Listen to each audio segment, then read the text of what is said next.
What's up guys? ඉතින් අද මම වීඩියෝ එකකින් කරන්නේ අලුත් අයට වැදගත්ම වීඩියෝ එකක්. හරිද? ඒ කියන්නේ මම මේ වීඩියෝ එකේදී ඔයාලා මේ ජොබ් එක පටන් ගත්තට පස්සේ ඒ කියන්නේ ඔයාලට ෆුඩ් එකක් කරේ, පුට් ඕඩර් එකක් කරේ, රයිඩ් එකක් කරේ ආවට පස්සේ එතන ඉඳන් ඒක ඉවර වෙනකම් මොකක්ද කරන්න ඕනේ කියලා තමයි මේ වීඩියෝ එකේ කියන්නේ. ඉතින් මම මේක කොටස් දෙකකට බෙදා ගන්නවා. එකක් ෆුඩ් එක පැත්ත, ඒ කියන්නේ pick me food, Uber Eats පැත්ත. අනිත් පැත්ත බෙදා ගන්නවා Uber Moto, pick me ride පැත්ත. හරි. අපි ඉස්සෙල්ලම කතා කරන්නේ මොකද්ද ඔය දෙකෙන්? අපි ඉස්සෙල්ලම Uber Eats එහෙම නැත්නම් pick me food ඒ සම්බන්ධව කතා කරමුකෝ. හරි. ඉස්සෙල්ලම ඔයා ඔන්ලයින් ගියාට පස්සේ. හරිද? ඉතින් ඔයාලට පේන්නේ මම මේ පැත්තේ බලන් ඉන්නේ. උනාට මගේ කැමරාව මේ පැත්තේ වගේ තියෙන්නේ. ඒක ගණන් ගන්න එපා. මගේ ඇස්සල උරන් නෙවෙයි. ඒ කැමරාවේ පොඩ්ඩක් කවුලක් තියෙනවා. හරි. ෆුඩ් එක. ෆුඩ් එකේදී ඉස්සෙල්ලම ඔයා ඔන්ලයින් යනවා. හරිද? ඔයා ෆෝන් එක ඔන්ලයින් දාගත්තට පස්සේ ඔන්න ඔන්ලයින් ගියා. ඔයාට ඕඩර් එකක් වදිනවා. ඕඩර් එකක් වදිද්දි ඕඩරේදී ඔයාට බලා ගන්න පුළුවන් ඒ රෙස්ටුරන්ට් එකේ නම. ඒ වගේම කොහෙට ගෙනියන්න තියෙන්නේ. මෙන්න මේ විස්තර ඔයාට ඒ ඕඩරේදී ඒ ඕඩර් එකක් එද්දි සවුන්ඩ් එකත් එක්ක එන්නේ. ඔයා සවුන්ඩ් එක ඔන් කරලා තියාගන්න, වැඩි කරලා තියාගන්න. එතකොට ඔයාට ඒක ඩිස්ප්ලේ වෙනවා new order මෙන්න මේ රෙස්ටුරන්ට් එකේ ඉඳන් මෙන්න මේට තමයි ගෙනියන්න තියෙන්නේ කියලා. ඊට පස්සේ ඔයාලා තියෙන්නේ ඒක ක්ලික් කරලා ගන්න. සාමාන්‍යයෙන් මම හිතන්නේ pick me එකෙන් ක්ලික් කරන්න තියෙනවා. Uber එකෙන් අර සයිඩ් එකට වගේ. ඒක ඔයාලා ගේසින් හොයා ගන්න පුළුවන්. මට ඒක Uber එක මතක නැහැ. නිකන් අර ක්ලික් කරලා ගත්ත කියලා කියන්නකෝ. හරි. දැන් ඔයාලා ඕඩර් එක ගත්තා. හරිද? දැන් තියෙන්නේ ඕඩර් එක ගත්තට පස්සේ ඔයාලට බලා ගන්න පුළුවන් කොයිද රෙස්ටුරන්ට් එක කියලා. හරිද? රෙස්ටුරන්ට් එකට යන්න අර ඔයාලගේ ෆෝන් එකේ උඩම, ඒ කියන්නේ මැප් එකේ අර අයිකන් එකක් වගේ ඊතලයක් පෙන්වනවා. ඒක ක්ලික් කර ගමන් කෙලින්ම යන්නේ රෙස්ටුරන්ට් එකේ තියෙන ඩෙස්ටිනේෂන් එක. ඒ කියන්නේ තැනට පෙන්වන්නේ ඔයාලගේ මැප් එක. කෙලින්ම මැප් එකට යනවා. ඒතකොට මැප් එකෙන් පෙන්නනවා කොච්චර දුරක් තියෙනවද, කොච්චර වෙලාවක් යනවද එතනට යන්න කියලා. එතකොට ඔයාලට පුළුවන් ඒක ක්ලික් කර ගමන් මැප් එක බලාගෙන රෙස්ටුරන්ට් එකට යන්න. හරිද? රෙස්ටුරන්ට් එකට ගිහිල්ලා ඔයාලා කරන්න ඕනේ ඔයාලගේ මේ අයිටම් එක. ඒ කියන්නේ ඕඩර් ඇවිල්ලා තියෙන ID එක රෙස්ටුරන්ට් එකේ ඉන්න කෙනාට පෙන්වන්න ඕනේ. හරිද? රෙස්ටුරන්ට් එකේ ඉන්න කෙනාට ID එක පෙන්වන්න ඕනේ. නැත්නම් එයා ඇහුවොත් එම ID එක මොකක්ද කියලා ඔයා ෆෝන් එක බලලා ඔයාට කියන්න පුළුවන්. හැම ඕඩර් එකකටම ID එකක් තියෙනවා. හැම ඕඩර් එකම ඕඩර් ID එකක් එක තමයි ඕඩර් එන්නේ. එතකොට ඒක පෙන්වන්න නැත්නම් ඔයා කටින් කියන්න අන්තිම ඉලක්කම් ටික කිව්වම ඇති. ඔක්කොම කියන්න ඕනේ. හරි. එහෙම තමයි වෙන්නේ. දැන් ඔතනදී ඔයාලට මම මේත් එක්කම කියන්නම් pick me අයට ඩබල් ඕඩර් එක වදින්න පුළුවන්. ඒක ඔයාලා ඔන් කරගන්න ඕනේ. දන්නේ නැති කෙනෙක් ඉන්නවනම් ඩබල් ඕඩර්ස් ගන්න කොහොමද කියලා කමෙන්ට් එකක් දාන්න. මම ඒ සෙටින් එක ඔයාලට කියලා දෙන්නම්. එතකොට ඩබල් ඕඩර් එකක් වදිනවා. දැන් Uber එකේ මම හිතන්නේ ඕඩර්ස් එකපාර තුනක් හරි හතරක් හරි ගන්න පුළුවන්. pick me එකේ දෙකයි උපරිම පුළුවන්. වෙයි Uber එකේ තුනක්ද කොයිද එකෙන් එකපාර ගන්න පුළුවන් ඕඩර්ස්. එතකොට ඩබල් ඕඩර්, ට්‍රිපල් ඕඩර්ස් වදින අවස්ථාවක් තියෙනවා. හරිද? එතකොට ඔයාලට කරන්න තියෙන්නේ දැන් ඕඩර් ගත්තට පස්සේ මම මේකත් එක්කම කියන්නේ පටල ගන්න එපා. මම කියන්නේ මේ ඩබල් ඕඩර්ස් ගැන. එම හැමතිස්සෙම එන්නේ ආවොත් කියලා මතක තියාගන්න. එතකොට ඩබල් ඕඩර් එකක් වැදුනාට පස්සේ ඔයාලට ඊළඟ ඕඩර් එක බලන්න pick me එකේ අර දකුණු පැත්තේ උඩම ඉරි තුනක් තියෙනවා. ඒක ක්ලික් කරගත්තට පස්සේ ඔයාට යට තියෙනවා, ඒ කියන්නේ අනිත් ඕඩරේට මාරු වෙන්න කියලා ලියලා තියෙනවා. හරිද? එතකොට ඒක ක්ලික් කර ගමන් ඔයා අනිත් ඕඩරේට යනවා. ඒ කියන්නේ ඔයාට අනිත් ඕඩරේ පෙන්නනවා. ඒකේ ID එක මොකද, අයිටම් එක, අන්න ඒ වගේ දේවල් පෙන්නනවා. ඔයාට ආයෙත් අර කර යන්න ඕන නම් අර විදියම ඉරි තුනේ බුවා ආයෙ ඊළඟ ඕඩරේට, කියන්නේ කලින් ඕඩරේට මාරු වුණා. එකම විදිය තමයි. හරිද? එතකොට ඔන්න ඔය විදිහට තමයි ඔයාලා ඕඩර්ස් දෙක බලාගන්නේ. Uber එකෙත් එහෙම තියෙනවා. නැත්තම් Uber එකේ ඕඩර්ස් දෙකම එක අවස්ථාවේ පෙන්නනවා. හරිද? ඔන්න ඔය තමයි ඩබල් ඕඩර්ස් වල තත්ත්වය. හරිද? ඊට පස්සේ ඔයාලට පුළුවන් රෙස්ටුරන්ට් එකේ ID එක දීලා කෑම එක කලෙක්ට් කරගන්න.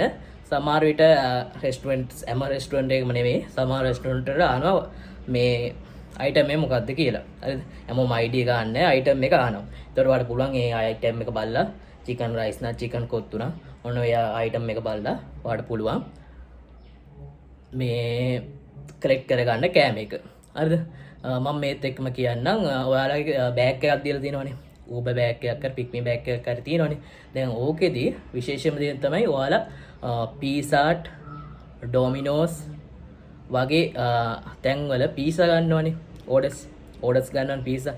එතකොට මතක තියාගන්න ඔයා අනිවාර්යෙන් මේ පීසා එක දාගන්න ඕනේ බෑකේ ඇරලා උඩින් නෙවෙයි බෑකේ සයිඩ් කරලා මේ තිරස් අතට කැඩෙන්නේ නැති වෙන්න දාගන්න ඕනේ බෑග් එකට. එතකොට ඉතින් අර පටි ටික ගලවලා ඔයාලට පුළුවන් බයික් එක යට අරින් යට ගාගෙන ඒ කියන්නේ පිටේ එල්ලන්න පටි තියෙන්නේ. ඒ පටි ටික බයික් එකේ ෂීට් එකේ තියලා යට අරින් යට ගාගෙන ඕඩර් පීසා වගේ ගද්දි අතුලට දාගන්න. ඒ විදිහට තමයි ගෙනියන්නේ. මොකද පීසා ඒ වගේම කේක් වගේ දේවල් පරිස්සමට ගෙනියන්න ඕනේ. නැත්තම් අනිවාර්යෙන්ම ඔයාගේ ආදායමෙන් තමයි මේ දේවල් කපන්නේ. එතකොට ඩැමේජ් වෙලා කස්ටමර් ගත්තට පස්සේ කස්ටමර් රිපෝට් කරොත් ඔයාගේ සල්ලි කපනවා අනිවාර්යෙන්. ඔයාගෙන් තමයි කපන්නේ. ඔයාගේ ෆෝල්ට් එකක් කියලා, ඔයාගේ වැරදීමක් කියලා. ඒ වගේම තමයි සමහර විට ඔයාගේ account එකක් తాවකාලිකව සස්පෙන්ඩ් වෙන්නත් පුළුවන් මෙන්න මේ හේතුව නිසා. ඒක මතක තියාගන්න. ඉතින් මං ගැන කතා කරත් මම පීසා ඩොමිනස් වගේ වල ගන්න. ඔය මං පරිප්පුවක් කාලා තියෙන එකපාරක්. ඒ නිසා මම ඒක ගන්නෙ නෑ. මම ඔයාලා ගන්න කැමති නම් නැත්තම් නොගා අර ගන්න තු ඉන්න පුළුවන්. ඒක ඔයාලගේ කැමැත්ත. මම ගන්නෑ. මම පරිප්පුවක් කාලා තියෙන ඉඳලා. ඉතින් ඒ නිසා ඒ ගැනත් සැලකිලිමත් වෙන්න. හරි. දැන් කෑම එක ගත්තා. කෑම එක ගත්තට පස්සේ ස්ටාර්ට් ට්‍රිප්. ඒ කියන්නේ ඕඩර් එක අරගත්තා. දැන් යන තැනට යන්න කියලා එක්කෝ මේව අදින්න තියෙනවා නැත්නම් ක්ලික් කරන්න තියෙනවා. යටම නිල් පාටින් කොළ පාටින් හරි කා පාටින් හරි තියෙනවා ස්ටාර්ට් කරන්න කියලා. ඒක ස්ටාර්ට් කරපු ගමන් කෙලින්ම මැප් එකට යනවා. කෙලින්ම මැප් එකට ගිහිල්ලා ඔයාලට පෙන්නනවා ඔයා කොච්චර දුර යන්න ඕනද කොච්චර වෙලාවක් යනවාද එම කියලා යන රූට් එක ඔයාලට මැප් එකෙන් බලා ගන්න පුළුවන්. ඊට පස්සේ ඔයාලට තියෙන්නේ කෑම එක අරගෙන බයික් ස්ටාර්ට් කරලා අදාළ තැනට යන්න. ගියාට පස්සේ හරිද? ගියාට පස්සේ කස්ටමර් පේන්නේ ඉන්නවා නම් ඒ ඉන්නේ කස්ටමර් කියලා කන්ෆර්ම් කරගත්තට පස්සේ මොකද්ද ට්‍රිප් එක ඉන් කරන්න. හරිද? ඒ ට්‍රිප් එකේ ඕඩර් එක ඉන් කරන්න. එතකොට ගාන පෙන්නන්නේ. හරිද? ගානද කෑෂ්ද කාඩ්ද කියලා පෙන්නන්නේ. මොකද නිකන් ඔයා එතනට ගිහලා මනුස්සෙක් හිටියේ කියලා මේක මේව කරන්න එපා. ඒ මනුස්සයා ඒ කියන්නේ කස්ටමර් කෙනෙක් නම් ඒ කස්ටමර් යාලා බලන්න මේ ඕඩර් ඔයාගේද කියලා කියලා කිව්වොත් තමයි ඉන් කරන්නේ. මොකද අදිස්සියවත් ඒ ඉන්නේ කස්ටමර් නෙවෙයි නම් ඔයා ඉන් කරලාට පස්සේ ඔයාට කවුරුත් සල්ලි දෙන්නේ නැහැ. ඊට පස්සේ මං හිතන්නේ මේ කස්ටමර්ගේ නම්බර්ස් එහෙම පෙන්නන්න නැතුව යනවා. ඒක මතක තියාගන්න. ඒ ඕඩර් ගියාට පස්සේ කස්ටමර් ඉන්න ගියාට පස්සේ කස්ටමර් කියලා කන්ෆර්ම් කරගන්න. අදිස්සියවත් ඔයා හිතන්නකො එතනට ගියා. ඇඩ්‍රස් එක ලොකේෂන් එකට ගියා. හැබැයි කවුරුත් නැහැ. ඔයාට පුළුවන් ඔයාගේ එතන ඕඩර් ඩීටේල්ස් වල දකුණු පැත්තේ උඩම ඇති කෝල් අයිකන් එක. ෆෝන් කෝල් අයිකන් එකක් තියෙනවා. ඒක ක්ලික් කරලා ඔයාලට පුළුවන් normal call ගන්නත් එතන පෙන්නනවා. ඒක ක්ලික් කරගම පෙන්නනවා data වලින්ද call ගන්න ඕනේ normal call ද ගන්න ඕනේ කියලා. sorry. ඊට පස්සේ ඔයාලට පුළුවන් එයාට call කරලා මේ මම ආවා මේ මම මෙතන ඉන්නේ කියලා හරියට ලොකේෂන් එක ඔයා ගන්න.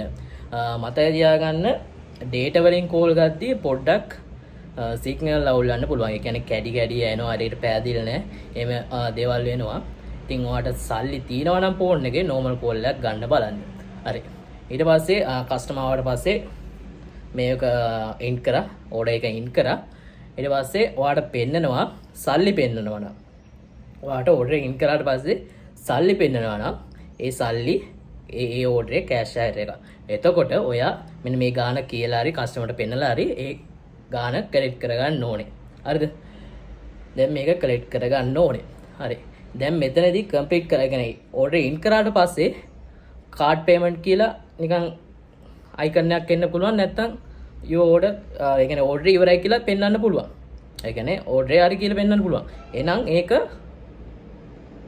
කාඩ් අයර් එක. අරක කෑෂ් අයර් එක සල්ලි පෙන්වනවා නම් කෑෂ් අයර් එක නැත්නම් කාඩ් අයර් එක. හරිනේ? පැහැදිලිනේ ඒක. එතකොට සමහර වෙලාවට මේක හැම වෙලෙම වෙන්නේ ගොඩාක් කලාතුරකින් වෙන්නේ. හැබැයි වෙනවා සමහර වෙලාවට ඕඩර් ඉන් කරාට පස්සේ QR කෝඩ් එකක් පෙන්නනවා. හරි? QR කෝඩ් එකක් පෙන්නනවා. එතකොට ඔයා මොකද්ද කරන්නේ? එතකොට ඒ QR කෝඩ් එක කස්ටමර්ට පෙන්වන්න ඕනේ. එතකොට එයා ස්කෑන් කරලා ඒ මාර්ගෙන් ගෙවනවා. ඒක වෙන විදියක්. හරිද? එතකොට එහෙම QR කෝඩ් එක පෙන්නුවොත් කස්ටමර්ට පෙන්නලා ඒක ගෙවා ගන්න පුළුවන්. සමහර විට ඉන් කරාට පස්සේ ස්ටාර්ස් 0.0.0 එක ඔම් පෙන්නනවා.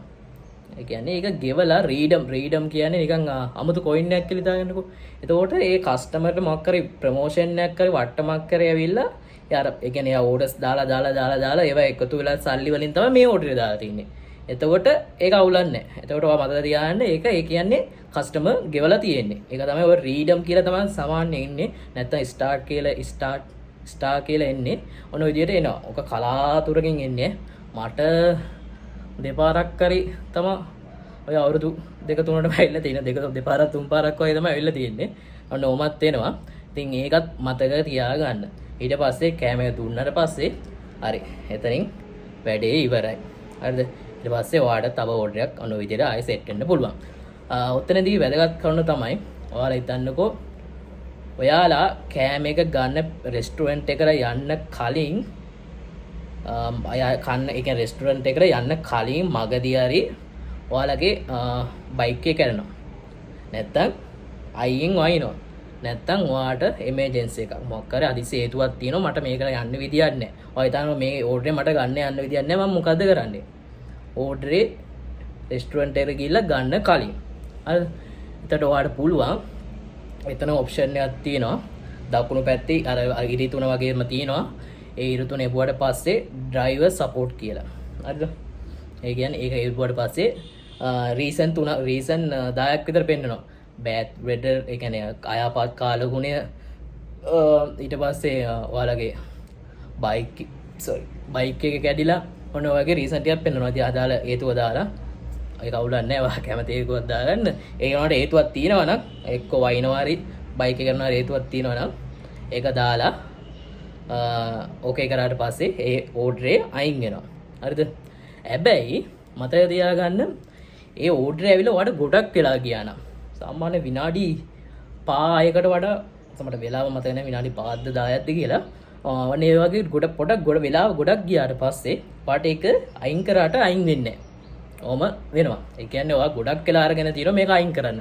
එතකොට බොහෝ දුරට ඒක අයින් වෙන්නේ නැහැ. එතකොට ඔයා මොකද්ද කරන්නේ? එතකොට තමයි ඔයා කස්ටමර් කෙයාර් එකට කෝල් කරන්න ඕනේ මේමයි මම ඕඩර් ගන්න ඇති මගේ බයික් එක ගන්න නැත්නම් මෙතන අයිම වයින්ව මට යන්න විදියක් නැහැ. ඔන්න ඔය හේතුව කියලා කස්ටමර් කෙයාර් එකට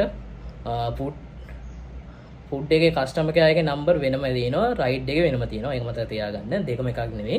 එතකොට ෆුඩ් එකට කෝල් කරාට පස්සේ යාලා කියනවා මේ යාලට කිව්වට පස්සේ මේමයි මගේ බයික් එක ගල්ලා නැත්නම් බෑඩ් වෙඩර් කියලා මම කිව්වට පස්සේ හරි කියලා ඕඩර් ID එක ආලා යාලා අයින් කරලා දෙනවා.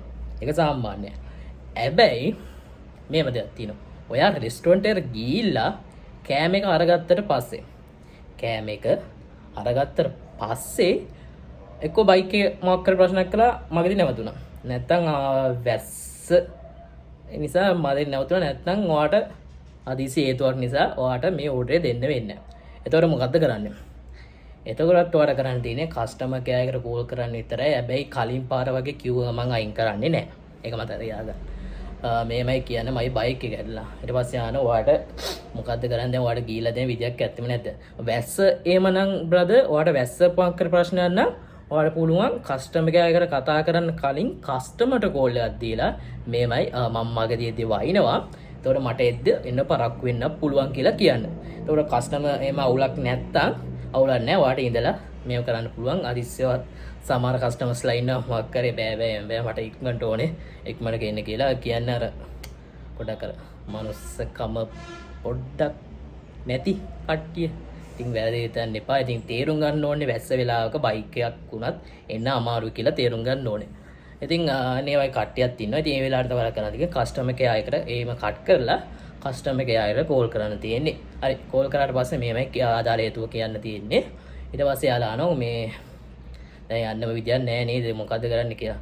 ඊට පස්සේ ඔයා සමායට ඔයාලගෙන් ආයේ ඔයාලා රෙස්ටුරන්ට් එකට පොඩ්ඩක් ළඟින්ද ඉන්නේ. ඒ කියන්නේ ඔයා රෙස්ටුරන්ට් එකෙන් ගත්ත පොඩි දුරකට ඉන්නේ. එහෙමනම් ඔයාලට පුළුවන් ආයේ රෙස්ටුරන්ට් එකට ගිහිල්ලා දෙන්න. හරිද? එහෙම නැත්තම් ඔයාලට සිද්ධ වෙනවා මේක කොහොම හරි ගිහිල්ලා දෙන්නත්. ඔනෝමත් කියන සමහරලාට වට සමහර මං දැකලා තියෙනවා කස්ටමර් කෙයාර් වල මේක කොහමර ගිහිල්ලා දෙන්න නොච්චරයි කියන්නේ යාලා වැඩි තේරුම් ගන්න ඕම අවස්ථාවක් තියෙනවා හැබැයි සමහර වෙලාවට කියන බ්‍රදර් මේ එහෙනම් ඔයා කෑම එක ඩිස්පෝස් කරන්න එහෙම කියලා ආයේ Uber එක ගානෙන් ආයේ කෑම එකක් කස්ටමර්ස්ට දෙනවා අන්න ඕම වෙන අවස්ථාවක් තියෙනවා ඉතින් ඔයා ඒක තේරුම් ගන්න ඕන ගොඩාක් දුරට බ්‍රදර් 75%ක්ම කෑම එක කොහොම හරි ගිහිල්ලා දෙන්න ඕනේ. ඔම සීන් එකක් තියෙනවා නැත්තම් කියනවා බැරිම වුණොත් ඔයාගේ එකෙන් කපන chance එක තියෙනවා. ඒ කියන්නේ මම මේ වාගේ එකෙන් කපනවා කියන්නේ ඔයා එදිනෙදා අම්බ ගන්න සල්ලි වලින් අර amount එක අර order එක ගාන කපන්න පුළුවන්. නැත්තම් අර විදියට dispose කරන්න පුළුවන් අයින් කරන්න පුළුවන්. ඒක ඉතින් ඒ අවස්ථාව අනුව වෙනස් වෙනවා. හරිද? ඒක මතක තියාගන්න. මේ වගේ අවස්ථාවකදී හරි. ඔන්න ඔය ටික තමයි ෆුඩ් සම්බන්ධව ඔයාලව දැනුවත් කරන්න තියෙන. ඊට අමතරව විශේෂ දෙයක් තියෙනවා නම් කමෙන්ට් එකක් දාන්න. රයිඩ් එකේදී නම් එච්චර ලොකු දෙයක් නැහැ. ඔයාලා ඔන්ලයින් යනවා. ඊට පස්සේ ඔන්න එනවා ඩබල් ඕඩර්ස් එන්නේ. හැබැයි එනවා. මං කියන්න රයිඩ් එකේ බ්‍රදර් ඩබල් රයිඩ් එකක් යනවා නම් ඔයාලට ඩබල් එකක් එන්නේ නැහැ. මොකද පිටිපස්ස කස්ටමර් කෙනෙක් ඉන්නවා. එතකොට වාට එන්නේ නෑ එහෙනම් ඔයා කිව්වේ දැන් ඩබල් ඕඩර් එනවා කියලා ඒක මෙහෙමයි ඔයා රයිඩ් එකයි ෆ්ලෑෂ් එකයි එකට සම්බන්ධයිනේ ඒ දෙකම දාන් ඉන්නවා නම් ඔයාට සමහර විට රයිඩර් කෙනෙක් ඒ කියන්නේ පිටිපස්ස කස්ටමර් කෙනෙක් යද්දි හරි බයින තැන ලං වෙද්දි හරි ඔයාට ෆ්ලෑෂ් එකක් එන්න පුළුවන් එහෙම නැත්නම් ඔයා ෆ්ලෑෂ් එකක් අරන් යන ගමන් ඔයාට අනිවාර්යෙන් ෆ්ලෑෂ් එකක් එන්න පුළුවන් chance එක තියෙනවා හරිද ඒකත් අර මල්ටිප්ලේ ඕඩර්ස් කියලා තියෙනවා බලන්න මේ ඔයාලගේ ඇප් එකේ ඒක උන් කරගත්තොත් විතරයි මම හිතන්නේ එහෙම එන්නේ. ඔයාලා ඒක බලලා අදා ගන්න. දන්නේ නැත්නම් කමෙන්ට් එකක් දාන්න ඒක කියලා දෙන්න. හරිද? ඔන්න ඔය විදිහට තමයි එන්න පුළුවන්. ඊට පස්සේ හිතන්න රයිඩ් එකක් ආවා. ඔන්න ඔයා ගත්තා. හරිද? රයිඩ් ඕඩර් එක ඒ කියන්නේ රයිඩ් එක ගත්තා. ඒතකොට රයිඩ් එකේදී බ්‍රදර් එතන පෙන්නනවා ඔයාලගේ ගාන. ඒ කියන්නේ බ්‍රදර් ඔයාලා කොච්චර දුර යන්න ඕනද? ඒ වගේම කොහෙටද යන්න ඕනේ කොහෙද පිකප් කරගන්න ඕන දුර ඩ්‍රොප් කරන්න ඕන දුර ඔක්කොම පෙන්නනවා හරිද එතකොට ඔයාට මේක කැමති නම් ගන්න පුළුවන් ඔයාට වාසිය වගේ හිතනවා නම් ගන්න පුළුවන් මේක වාසිය ගැන මම වීඩියෝ එකකින් කතා කරලා තියෙනවා අලුත් කෙනෙක් නම් ඒක බලන්න එතකොට මෙන්න මේම ගන්න පුළුවන් එතකොට මතක තියාගන්න මේ ඇවිල්ලා මම මේ වීඩියෝ එක කරන්නේ 2026 ආවෙනි මාසේ 25 වෙනිදා හරිද එතකොට මේ ඊයේ පෙරේදා අලුත් අප්ඩේට් එකක් ගිහිල්ලා අයර් එකක් එද්දි කෑෂ්ද කාඩ්ද කියලා පෙන්වන්න ගත්තා හරිද මේ ඊයේ පෙරේදා ඉඳන් පෙන්නුවේ කලින් පෙන්නුවේ නෑ මේ ඊයේ පෙරේදා ඉඳන් පෙන්වන්න ගත්තා හරිද මං ඊයේ පෙරේදා දුවන්න දද්දි මේ මට පෙන්නනවා මේක එකක් කෑෂ් අයරයක් කියනවා අනික කාඩ් අයරයක් කියලා ඒක අර දැක්කම අඳුර ගන්න පුළුවන් හරිද නැත්තම් මම හිතන්නේ ලියලත් තියෙනවද කොයිද මම ෂෝට් එකක් දාන්න මම ඒක වීඩියෝ කරගත්තා මම මේ ෂෝට් වීඩියෝ එකක් දාන්න මේ දැන් පෙන්නනවා එතකොට ඔයාට කෑෂ්ට කාඩ්ද කියලා පෙන්නනවා හරිද එතකොට ඔයාට ඒක බලලා දුවන්න පුළුවන් අර ඉදිරි විස්තරයක් පෙන්නනවා දැන් ඔයා ඒක ගත්තා ඔයා ගත්තාට පස්සේ මේ ඔයාට ගන්න තියෙන ඉතින් මේ රයිඩ් එක ගත්තට පස්සේ කස්ටමර් ඉන්න තැන බලා ගන්න අර ෆෝන් එකේ අර නිකන් මැප් එකේ නිකන් ඊතලයක් වගේ තියෙන. ඊතලේ උඩ හරිය වගේ තියෙන්නේ. ඒතර අයිකන් එක කියන්නේ නෙගිවිනේෂන් කියලා වගේ අයිකන් එකක් තියෙන්නේ. අනේ ක්ලික් කර ගමන් ඔයාලට පිකප් එක පෙන්නනවා. කොහෙටද යන්න තියෙන්නේ? ඒ වගේ දේවල් පෙන්නනවා. ඒතර ඔයාලට තියෙන්නේ කස්ටමර් ගාවට යන්න. ගිහිල්ලා කස්ටමර් ඉන්නවා නම් පිකප් කන්ෆර්ම් කරගෙන පිකප් කරගන්න මතක් කරලා කන්ෆර්ම් කරගන්න නැත්නම් වෙන අයත් ඉන්න පික්නී දාපුවා ඉතින් එයාලා එකපාරට බයික් එකේ ID එක එයාලට ඇප් එකේ පෙන්වන්න බලන්නේ නැහැ ඔයාලා ඒක කන්ෆර්ම් කරගෙන නග ගන්න හරිද එතකොට ඔයාලට දාන්න ඕනේ නැහැ කෑෂ්ද කාඩ්ද කියලා ඒ ඔයාලට අර්ථයෙන් බලා ගන්න පුළුවන් නිසා ඊට පස්සේ කස්ටමර්ව පිකප් කරගත්තට පස්සේ ස්ටාර්ට් ට්‍රිප් කියලා පෙන්නනවා අනිවාර්යෙන් ඒක ස්ටාර්ට් කරගන්න ගොඩක් අයට ඒක අමතක වෙනවා ඊට පස්සේ කස්ටමර් ගිහිල්ලා දැම්මට පස්සේ තමයි ස්ටාර්ට් කරන්නේ එතකොට ඇප් එක තේරුම් ගන්නවා ඔයා මේ කස්ටමර් ගිහිල්ලා දැම්මේ නැහැ එකම තැන හිටියේ කියලා මොකද ඇප් එක දැනගන්නේ ඔයාර ස්ටාර්ට් ට්‍රිප් එක ස්ටාර්ට් කරොත් විතරයි ඇප් එක දැනගන්නේ ඔයා මේක යනවා කියලා මෙන්න මෙච්චර දුරක්. හරිද? ඒ නිසා මතක් කරලා ගලගන්න මට ඉනාගේ මටත් ඕක වෙලා තියෙනවා. ඒකයි මේ මතක් කරලා අනිවාර්යෙන් මෙන්න මේ දේ ස්ටාර්ට් කරගන්න. ස්ටාර්ට් කරගත්තට පස්සේ ඔයාට ආයේ මැප් එකට යනවා. ඔයා කස්ටමර් ගිහිල්ලා දාන්න දුරට ඔයාලට යන්න පුළුවන්. හරි කස්ටමර් ලොකේෂන් එකට ආවා. ඊට පස්සේ කරන්න තියෙන්නේ end trip end කියන්නේ trip එක ඉවර කරන්න. චාරිකාව අවසන් කරන්න. ඕම එනවා ඒක අදින්න තියෙන්නේ නැත්තම් ක්ලික් කරන්න තියෙන්නේ. එතකොට අර විදියටම කෑෂ් එක ගන්න කෑෂ් එකේ ගාණ පෙන්නනවා. කාඩ් එක ගන්න කම්ප්ලීට් කියලා වැටෙනවා. හරිද? දැන් ප්‍රශ්න නැහැ නේ. හරියට හොයා ගන්න පුළුවන් නේ වෙද්දිම. ඔයා දන්නවනේ ට්‍රිප් එක පටන් ගද්දිම දැන් මොකක්ද එන්නේ කියලා. ඒ නිසා ඒක ප්‍රශ්නයක් නෙමෙයි. හරි. දැන් මෙතනදී ප්‍රශ්නේ එන්නේ ප්‍රශ්න දෙකක් මම කතා කරන්නම් මේ රයිඩ් එක සම්බන්ධයෙන්. කස්ටමර් ලොකේෂන් එක ගියාට පස්සේ කස්ටමර් කියනවා නම් තව ටිකක් යන්න ඕනේ කියලා. ගොඩක් අවස්ථාවේදී 80% මේක වෙනවා. ඒ නිසා මේක මෙතනින් නවත්තන්න එපා වීඩියෝ එක බලන එක. මේකත් මතක තියාගන්න. හරි. මේ අවස්ථාවේදී ඒ කියන්නේ මේ වෙලාවේදී ඔයා එතනදිම ඒ වෙලෙම කියන්න ඕනේ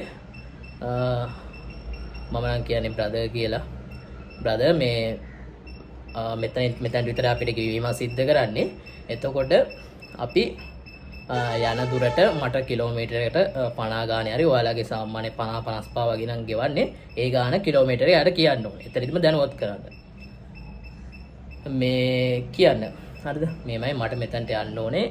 මේ මට ඔයාලට මෙතනට යන්න ඕන මට මේ ගාන ගෙවන්න කියලා. එතකොට කස්ටමර් සැටිස්ෆයි. හරි මම මේ මෙච්ච යන දුරට ගෙවන්නම් කියලා. ඔයාලට එතනට ගිහලා දාන්නට පස්සේ අමතර ගානක් අතර ගන්න පුළුවන්. ඔයා කස්ටමර් කෙයා එකට කෝල් කරත් ඕක තමයි ඔයාලට කියන්නේ. හරිද? ඔයාට ඕක තමයි ඔයාලට කියන්නේ. මේම ඔයා යන දුරට ඔයා ඉල්ල ගන්න කියලා. ඒක ප්‍රශ්නයක් නෙමෙයි. ඒක අපි කරන මේ චීටින් වේදන් නෙමෙයි. ඒක අනිවාර්යෙන් කස්ටමර් කෙයා එකට කෝල් කරක් කියන්නේ මේක කරන්න කියලා. හරිද? ඒක මතක තියාගන්න. ඒත් එක්කම දැන් කියන සමහර කස්ටමර්ස්ලා කියනවා මේක වෙනවා. ඇත්තට වෙන දේවල්. මෙමය නෑ ඇප් එකෙන්ම ඔයාලට ගෙවනවා කියලා. ඇත්ත. ඒ කියන්නේ අපි යන දුරට ඇප් එකෙන්ම ඇඩ් වෙනවා. ඇත්ත මේක වෙනවා. හැබැයි බ්‍රදර් මතක තියාගන්න කවුරු මොනවා කිව්වත් ඒක කියන්නේ මේමයි. මේ මතක තියාගන්නකො. සාමාන්‍ය ඔයා කිලෝමීටර් 2කට වඩා වගේ ඒ කියන්නේ කිලෝමීටර් 2කට වඩා ඔයා දුර අමතරව යනවා නම් ඔයාට ඇප් එකෙන් ඇඩ් වෙන්න පුළුවන්. මම මේක මගේ අත්දැකීම අනුව කියන්නේ. එතකොට මම සාමාන්‍ය කිලෝමීටර් 1.5ක් වර්ගය ගියාට පස්සේ සාමාන්‍යයෙන් රුපියල් 70ක් හරි ඇඩ් වෙන්න බෑ. හරියටම ගාන බැලුවා 70ක් 80ක් ඇඩ් වෙන්න බෑ. සමහරවිට රුපියල් 25 30ක් වගේ ඇඩ් වෙන්නේ. හරිද? මේක ඇත්ත මට වෙලා තියෙන ඉඳ මං කියන්නේ. ඒ කියන්නේ මේමයි සමහරව කිලෝමීටර 1.5 2ක් වගේ වැඩිපුර යන්නේ බොහෝ දුරට. එතකොට අරගෙන් හරියට ගාන ඇඩ් වෙන්නේ නැහැ. හරිද? ඇප් එකෙන් හරියටම ගාන සෙට් වෙන්නේ නැහැ ඒ වෙලාවට. ගොඩක් පොඩක් දුර යද්දි, ඒ කියන්නේ අමතර පොඩක් දුර යද්දි ඒක සෙට් වෙනවා. හැබැයි අර කිලෝමීටරයක් 1.5ක් වගේ යද්දි හරියට ඒක සෙට් වෙන්නේ නැහැ. නේ ප්‍රශ්න වෙලා තියෙනවා. එතකොට එතන ගියාට පස්සේ රුපියල් 25 30ක් වගේ තමයි පෙන්නන්නේ. ඒ නිසා තමයි මම කලින්ම කියන්නේ මේමයි කිලෝමීටර් 2ක් වගේ යනවා නම් මේමයි 50 55 ගානේ මේ වගේ කියලා මම කලින්ම කියනවා. ඒක ඔයාලා බලලා ඔයාලට තේරෙන විදිහට ඒක කරන්න. හරිද? මොකද ඇප් එකකින් අරිම ගාන අප්ඩේට් වෙන්නේ නැහැ කියලා මට කියන්න පුළුවන් මම දුවන නිසා. හරි. ඒක මතක තියාගන්න. අනිත් ප්‍රශ්නේ තමයි දැන් අර ෆුඩ් එකක් ගෙනියද්දි මොකක් කරවුලක් වුණොත් එනින් කෝල් කරලා මේමයි ෆුඩ් එක ගෙනියන්න වෙන්නේ නැහැ. අරක මේක කියන්න පුළුවන්. දැන් කස්ටමර් කෙනෙක් ඔයාගේ වාහනේ යද්දි බ්‍රේක් ඩවුන් වුණොත් එතකොට මේක ඩිස්පෝස් කරන්න බෑනේ කස්ටමර් කෙනෙන්නේ. මේක වගේ ඩිස්පෝස් කරන්න බෑනේ. එතකොට මොකද්ද කරන්නේ? හරි. මෙතනදී අපිට ගන්න පුළුවන් කියන්නේ කරන්න පුළුවන් දේවල් ටිකක් තියෙනවා. ෆැක්ටිකල් විදිහට ගත්තොත් මේමයි කස්ටමර්ට කියන කස්ටමර් ළඟන ඉන්නේ අර තේරෙනවනේ. මේමයි මගේ බයික් එක යන්න. මට අපිට යන්න වෙන්නේ නැහැ. ඔයාලට පුළුවන් ඔයාලට තව රයිඩ් එකක් දාන්න මෙතෙන් ඉඳන් යන්න. හරිද? මෙතන ඉඳන් යන්න ඔයාලට තව රයිඩ් එකක් දාගෙන. ඉතින් හොඳ කස්ටමර් කෙනෙක් නම් ඔයාලට උතන්ට ආපු දුර හරි ඒ කියන්නේ ඔයා උතන්ට වෙනකන් ආපු දුරට ඔයාලට ගෙවනවා. හොඳ කස්ටමර් කෙනෙක් නම් සාමාන්‍ය ගොඩක් අය එහෙම ඉන්නවා. ඒ කියන්නේ එහෙම කට්ටිය ඉන්නවා. හොඳ කස්ටමර්ස්ලා ඉන්නවා. ඔයාලට මේ දුර දෙනවා. සමහරව ඉන්නවා ෆුල් ට්‍රිප් එකේම ගන්න ඔයාලට ගෙවනවා. මේවත් වෙලා තියෙන මට. හරිද? ඒ හින්දා මං කියන්නේ. අන්න ඒව හොඳ මිනිස්සුත් ඉන්න. හැබැයි සමහරු ගෙවන්නේ නැහැ. කමක් නැහැ. ඉතින් එයාලගේ වැරද්දක් නෙවෙයිනේ. හරිද? ඒතරදී ආගියුමන්ට් කරන්න යන්න එපා. යත් එක වාද කරන්න යන්න එපා. මේ මෙතනට ආව මට ගෙවන්න කියලා කියන්න යන්න එපා. හේතුව කස්ටමර් එයාලගේ පික්මි එකෙන් කස්ටමර් කෙයා එකට කතා කරාට පස්සේ කස්ටමර් කෙයා එක ඔයාගේ පැත්තට වඩා අදාළ කස්ටමර්ගේ පැත්තට තමා වැඩිපුර අවධානය දෙන්නේ. තේරුණාද? එම කියන්නේ ඔයාලව මේ අයින් කළා දානව නෙවෙයි, වැරද්ද නැහැ කියලා හිතා ඉන්නව නෙවෙයි. ඒ වගේ අවස්ථාවකදී බොහෝ දුරට කස්ටමර්ගේ පැත්ත තමා ගන්නෙ. ඒ නිසා අපි ඔය පොඩි දේවල් වලට ආගියුමන්ට් කරන්න මේමයි එකපාරක් කියන්න. හරිද? මේමයි ඔයාට සල්ලි හැමෝටම සල්ලි මොකක්යක් කර ඕනලා දුවන්නේ මේක. හරිද? එමුණාම කියන සර් මම සෝරි මං කියන බ්‍රදර් කියලා. මේමයි බ්‍රදර් මේ මම මෙතනට ආවා. මෙතනින් මේ කියන්නේ මම මෙච්චර දුරක් ආවා. ඔයාට පුළුවන් මෙන්න එකක් දාන්න යන්න. ඔයාට පුළුවන් නම් මම මෙතනට ආපු ගාන ගෙවන්න කියලා. එහෙම කිව්වම දෙනවා. ඉතින් එයාට දෙන්නේ නැත්තම් ඔයා ආගියුමන්ට් කරන්න යන්න එපා. ඉතින් එතනදී උත්තරයක් නැති ප්‍රශ්නයක් තමයි තියෙන්නේ. ඉතින් ඔයාලගේ පැත්තත් සාධාරණයි. ඉතින් කස්ටමර්ගේ පැත්තත් සාධාරණයක් තියෙනවා. මොකද එයාලගේ වැරද්දක් නෙවෙයි ඔයාගේ බයික් එක ගන්න එක. එහෙම බලද්දී එහෙම තියෙනවා. ඔයාට ඉතින් ඒක සිටුේෂන් එක අනුව දෙයක් කරන්න වෙනවා. ඒක මතක තියාගන්න. ඔන්න ඔය ටික තමයි ප්‍රශ්න සා කරන්න ඕන දේවල්. ඔක්කොම මම මේ වීඩියෝ එකේ මම දන්න දේවල් ඔක්කොම වීඩියෝ එකේ කිව්වා. ඉතින් ගොඩක් අය මම දැක්ක මගේ වීඩියෝස් බලනවා. මම සාමාන්‍යයෙන් ගොඩක් පික්මිව සම්බන්ධ වගේම ටෙක්නිකල් පැත්තෙනුත් මම වීඩියෝස් දානවා. ඉතින් දැන් වැඩිපුර ගොඩක් අය බලන්නේ මේක නිසා මම මේවා වැඩිපුර දානවා. ඉතින් ගොඩක් අය බැලුවොත් එම වීඩියෝ එක බලනවා, ලයික් කරනවා, කමෙන්ට් කරනවා. හැබැයි සබ්ස්ක්‍රයිබ් කරන්නේ නැහැ. එතකොට මගේ එක පෙන්නනවා පොඩ්ඩයි ඒ කියන්නේ සබ්ස්ක්‍රයිබ් කරලා ඉන්න අය ටිකයි බලන්නේ. ඒ කියන්නේ සබ්ස්ක්‍රයිබ් කරලා ඉන්න අය බලනවා. වැඩිපුර බලන්නේ not subscribe ඒ කියන්නේ සබ්ස්ක්‍රයිබ් කරලා නැති කට්ටිය. එතකොට ඉතින් අර මටත් ඉතින් වීඩියෝ එක දාන්න ඉතින් හිතෙන්නේ. ඒ නිසා මතක් කරලා සබ්ස්ක්‍රයිබ් කරලා සපෝට් එකක් දෙන්න. එතකොට තමයි මේ වගේ වීඩියෝස් තව ඔයාලව දැනුවත් කරන්න දාන්න හිතෙන්නේ. ඉතින් මේ වගේ වැදගත් වීඩියෝ එකකින් ඉස්සරහට හම්බ වෙමු. ජය වේවා.